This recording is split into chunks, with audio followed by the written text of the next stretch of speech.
Michael Jordan scored 50 points or more in the playoffs 8 times, more than Kobe, KD, LeBron, and Wilt combined. Jordan also had the most 40-point playoff games, more than Kareem, AI, Steph, and D-Wade put together. In fact, MJ is the only player in NBA history who had more 40-point career games than games where he scored less than 20 points. Jordan's godlike aura, brutal trash talk, and physical dominance put fear in opponents' hearts. And while they had to get a good night's sleep before facing the Bulls, Jordan could drink and smoke cigars before the game and still drop 40. His airness made it look easy, and he proved it when the games were on the line. Game on the line, who would take the last shot? Me.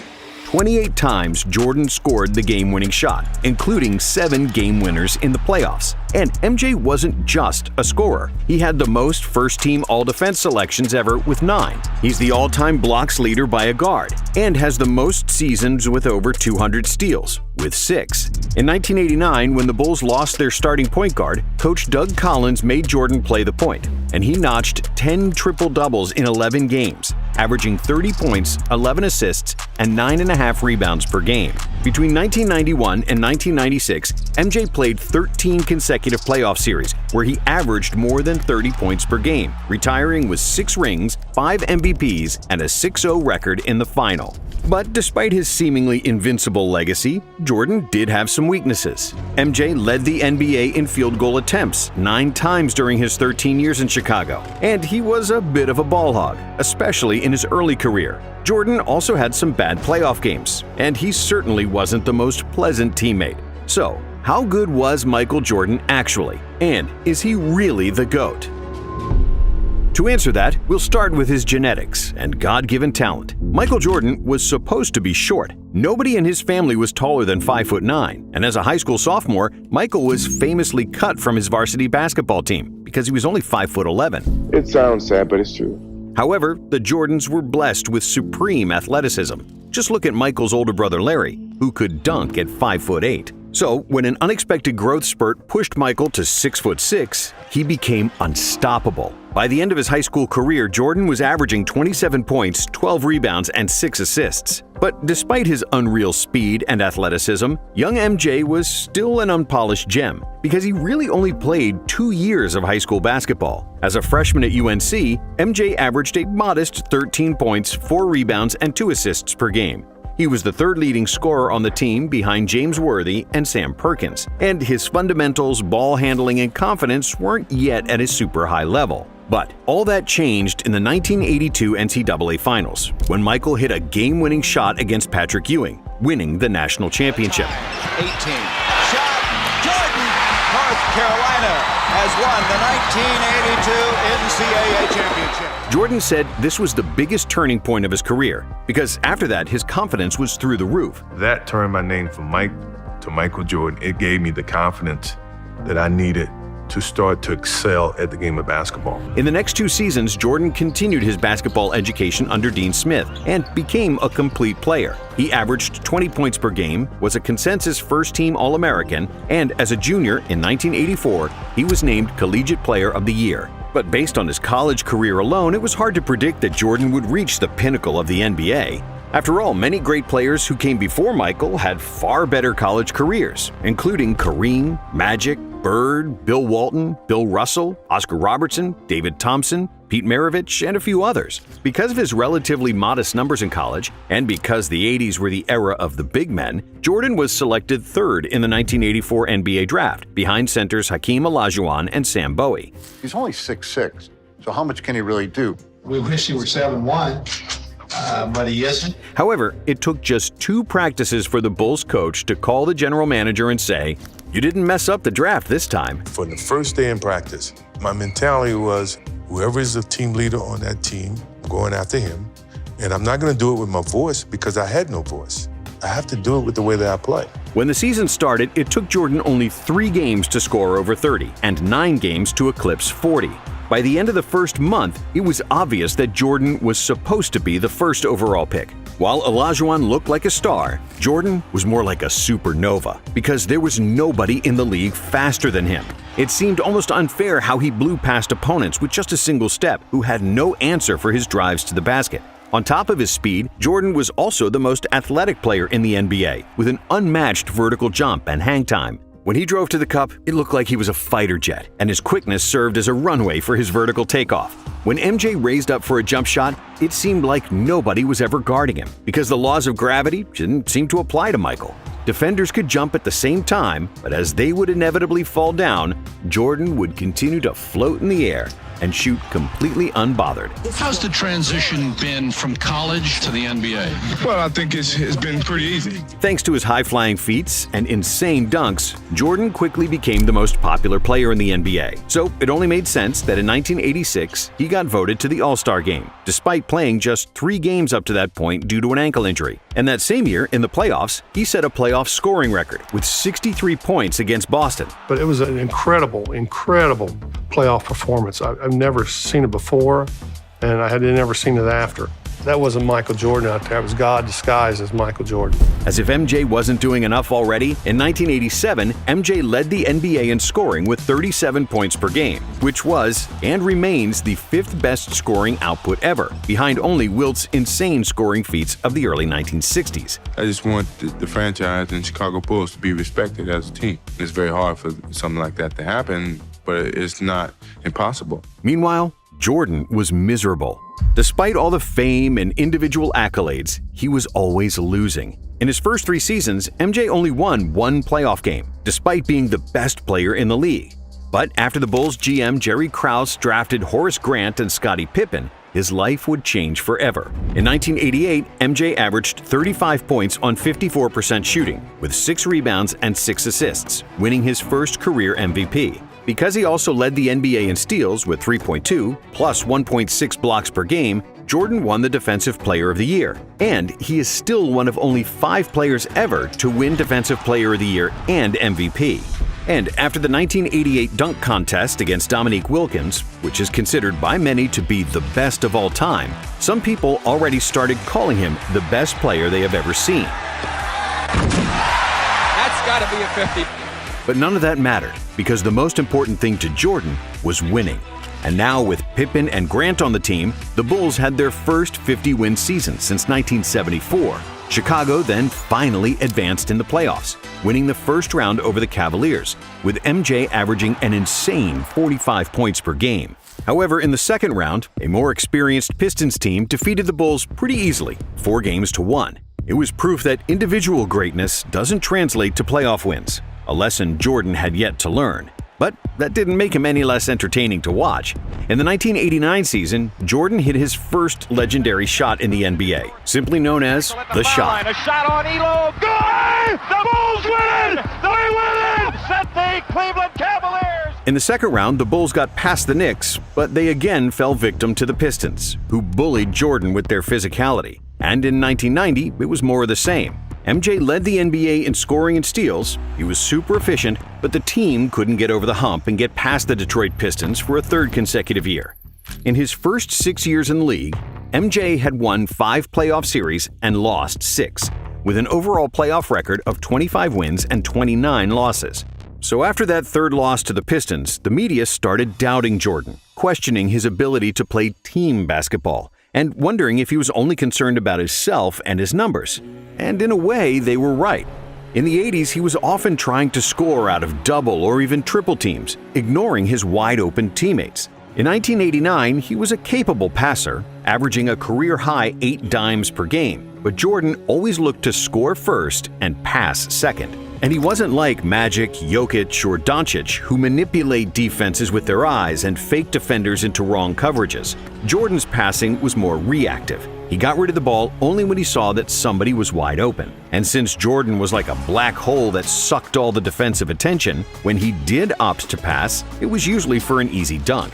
But despite MJ's ridiculous scoring numbers, the Bulls' offense was always average during the 80s, and they were actually at their best in 1986, when Mike missed 80% of the season due to an ankle injury. It wasn't until 1990, the arrival of Phil Jackson and the emergence of Scottie Pippen, that the Bulls' offense cracked the top 5 in the NBA. Pippen's passing and pushing the ball in the open court created lots of space for Jordan, who could finally trust someone else to make plays for him consistently.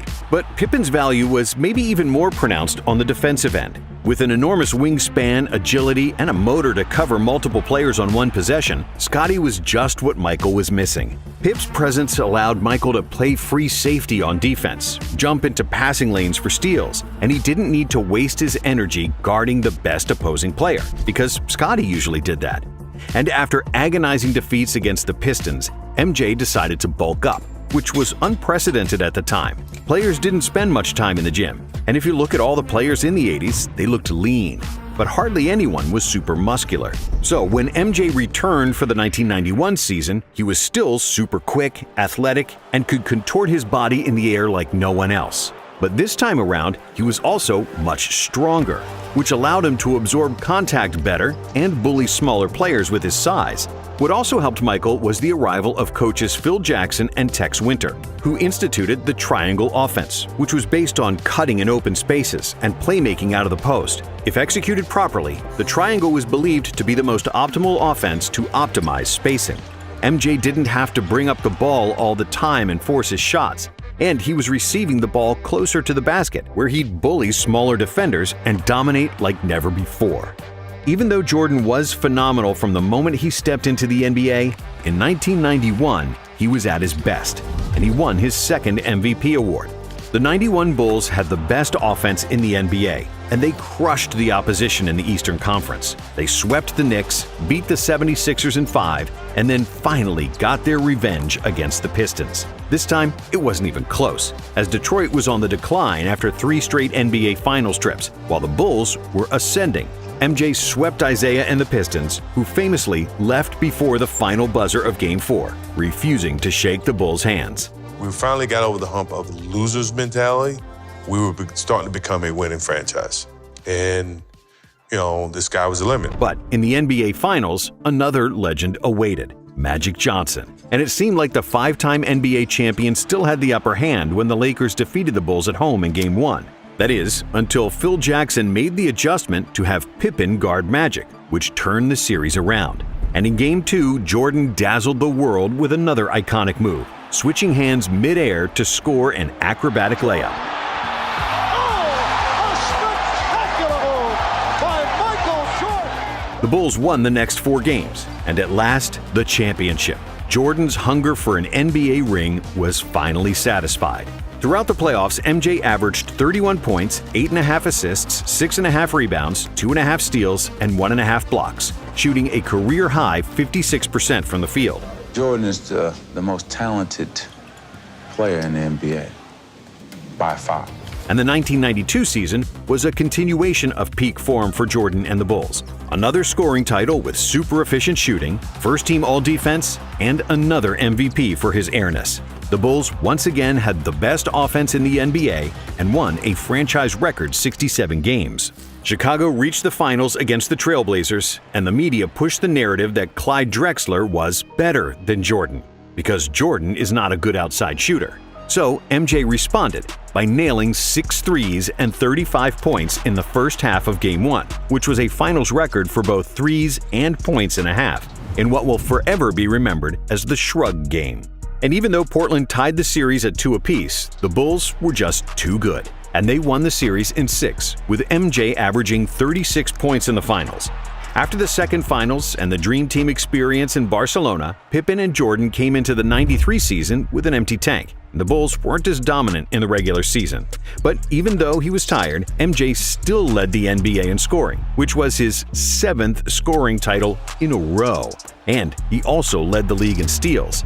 Chicago made it to a 3rd consecutive finals, where they faced league MVP Charles Barkley and the Phoenix Suns, the best team in the regular season. Barkley was also the best player on the Dream Team, and when he won the MVP, many people believed that he could be an even better player than Michael, which pissed off Jordan. But because of the Suns' inexperience and Barkley's nasty elbow injury, the Bulls won the first 2 games on the road, and it seemed like it would be smooth sailing to the next title. However, the Suns weren't going away that easily. They won Games 3 and 5 in Chicago, and they could have won Game 4 too, if it wasn't for Jordan. That motherfucker would not let me win that game. Who buried the Suns with 55 points, the second highest scoring game in NBA Finals history.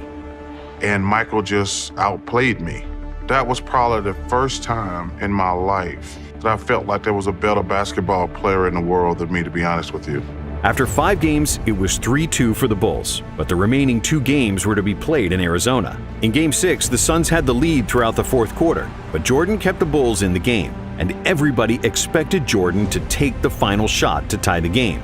But MJ wasn't the same stubborn player as before, and he gave up the ball early to set up an open shot for John Paxson.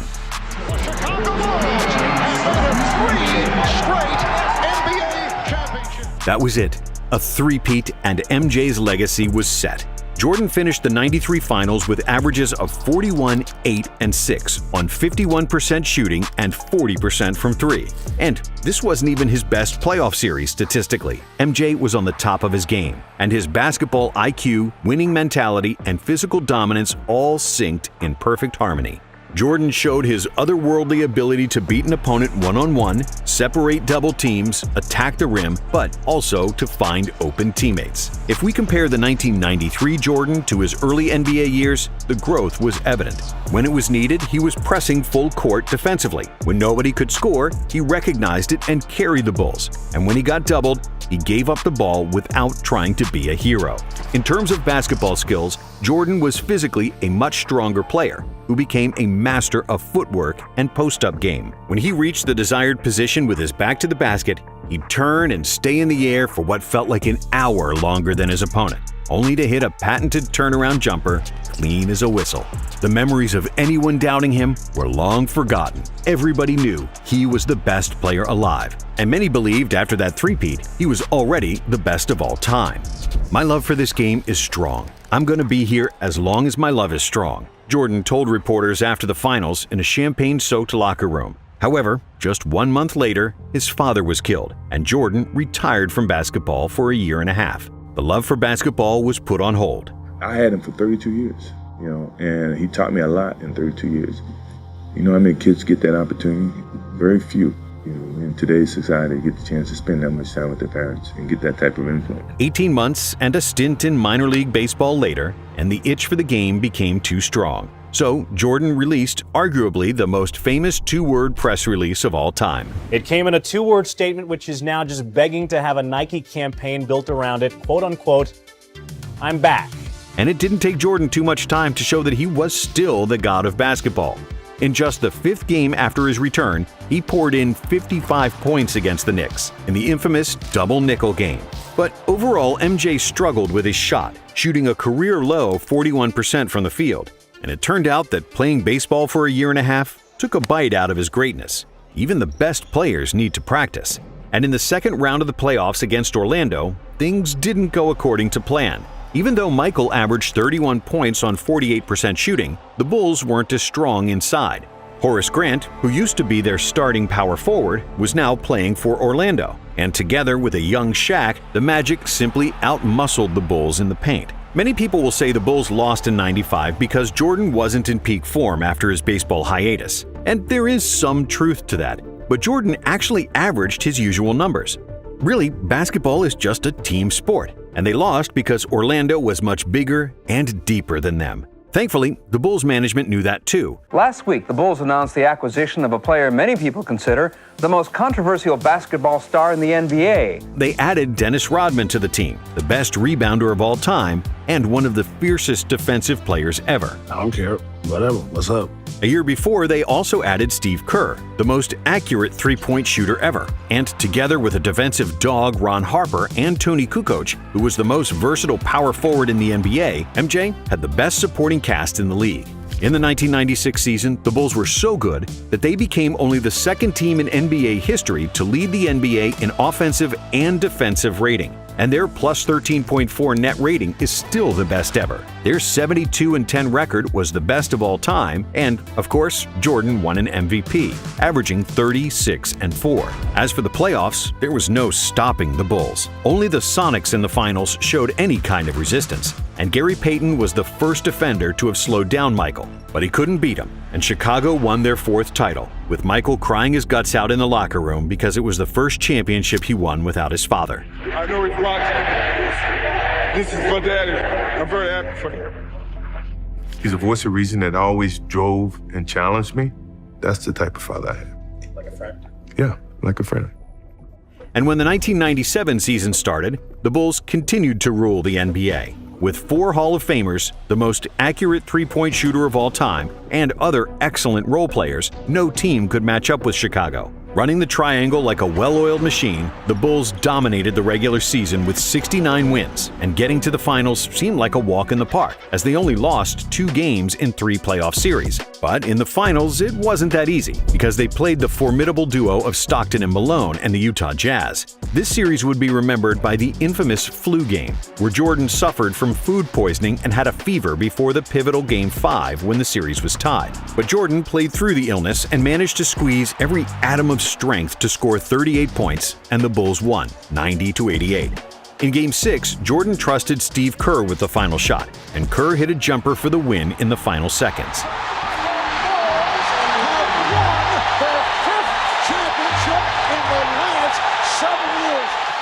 However, when the 1998 season started, the Bulls were running on fumes. Pippen had injury problems and disputes with management, and Rodman was more reckless than ever. But they still had Michael. Even though he wasn't as athletic as before and his efficiency decreased, Jordan was still capable of winning games by himself.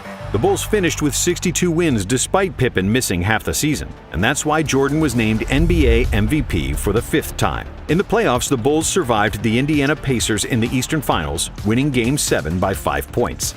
And then, in the finals, Utah awaited again, hungrier than ever. In a tough defensive series where neither team scored 100 points, Jordan proved his clutch factor once again, hitting arguably the most famous shot in NBA history over Byron Russell. Jordan, open, Chicago with the lead! 6 championships in 8 years, with 6 awards for the Finals MVP, and Jordan achieved basketball immortality. And if this is the final chapter, what a way to close the book. After 1998, Jordan retired for the 2nd time, which was the end of his prime, and we can sum up his career with the Bulls in 3 parts. The first part being between 1984 and 1990, when he was easily the most athletic player in the NBA, a scoring machine beating players with speed and leaving defenders stuck in the mud. But basketball is a team sport, and Jordan didn't have enough quality teammates around him, and those who he did have, he didn't trust. The second part was the first three-peat, when he slowed down a bit and wasn't going 100 miles per hour on every possession. MJ was then physically stronger, he became a master of all facets of the game, improved his shot, and started trusting his teammates. And then came the second three-peat, where the Bulls had the deepest and most versatile team in the NBA. The Bulls with Pippen, rookie Kukoc, and Kerr won 55 games in the 1994 season, and they played without Jordan, Rodman, and Harper, who was maybe the most underrated teammate MJ ever had. When they all got together in 1996, it was game over for the league. But having good teammates is essential to winning in the NBA, especially when you're past your physical prime. Jordan lost a chunk of his quickness during the second three-peat, but that's like when a Ferrari loses 100 horsepower. It's still faster than almost anything else on the road. And that answers the question, how good was Michael Jordan actually? Even when he wasn't at his best, Jordan was still the best player in the league. If you divide his career into 3 parts, each part would suffice for a Hall of Fame career. In his first 6 seasons, Jordan didn't win a ring, but he was the most electrifying athlete the NBA had ever seen, with unreal stats and winning all possible accolades. The first three-peat was Jordan at his best, showcasing a level of basketball that's rare and few, if any, have touched. And with his second three-peat, the Bulls won 72, 69, and 62 games in the regular season, and capped it off with 3 championship rings, losing just 13 games in 12 playoff series from 1996 to 1998. The only season of his career where Jordan wasn't the best player in the league was probably just his rookie season. Jordan was the best player in the world for over a decade, something that can be said only of 3 other players: Wilt, Kareem, and LeBron. But while Kareem's individual and team accomplishments are similar to MJ's, Jabbar wasn't the best player on his team for 3 of his 6 championships, and he only has 2 Finals MVPs compared to Jordan's 6. Wilt's scoring numbers from the 60s were impossible to reach even for Jordan, but he only won 2 titles and was constantly losing to Bill Russell. And finally, there's LeBron, who might be the most complete basketball player ever, and due to his longevity, he is the statistical GOAT. But LeBron only has 4 titles and has lost 6 times in the finals, including the 2011 dud against the Mavs, where he played a catastrophic series that cost Miami the championship. And that's something that never happened to Jordan. And because of his decade of dominance, a 6-0 record in the finals, with 6 finals MVPs, and the biggest impact on NBA popularity worldwide, it's hard to say that Jordan wasn't the greatest player to ever touch a basketball. Speaking of Jordan, we've got another video about him and Pippen you simply can't miss.